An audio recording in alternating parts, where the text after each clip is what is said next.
We are in Hollister, California at Bell Hill Farms, and today Janet Locey, who's a great quilter, is going to show us how to do this beautiful buck-eyed beauty. And guess what? Even you beginners can do it.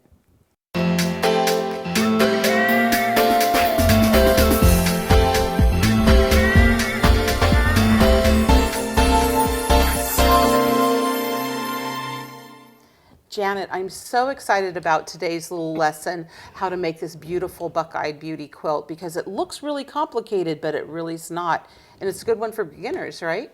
It is a good beginner quilt. And the first thing that you have to learn in quilting is lights, mediums, and darks. And so you can see here that I've sorted my scraps, and I love to make scrap quilts into lights, mediums, and darks. And the first, the block is just simply, these are the darks, these are the lights, and these are the mediums. And when you put them together, it makes a pattern. And so the block is made up of four smaller blocks. It's just 2 half-square triangles and 2 4 patches. Well, the next step, we're going to learn how to use the rotary cutter. And you know, Janet, I love using my rotary cutter. It does make quilting a lot faster. And so Anna's picked out 2 fabrics for me, a dark and a light.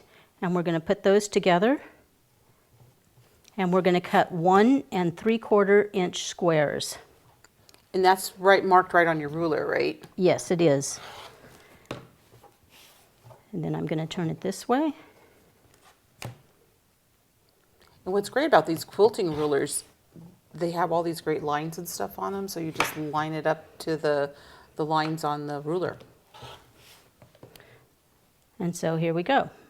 Now, what I've done here is I've got several lights and several darks already cut, and I'm going to sew them together.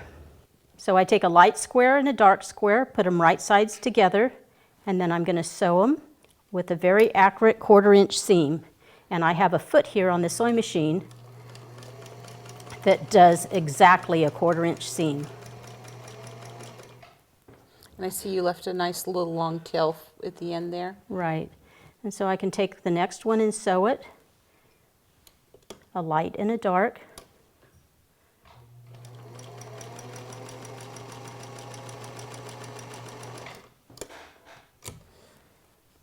And then we'll just cut these with the rotary cutter. And let's show them this. This is called chaining, when you sew several together like this. And then we're just going to press them open. We'll finger press, so you always press towards the dark.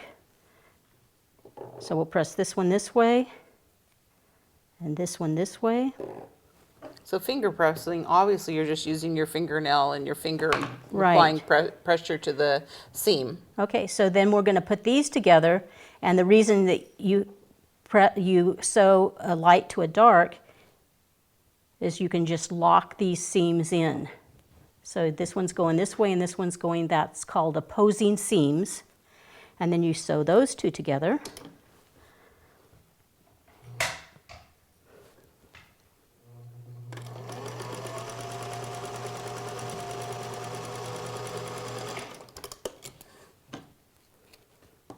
And open it up and you have your first 4 patch.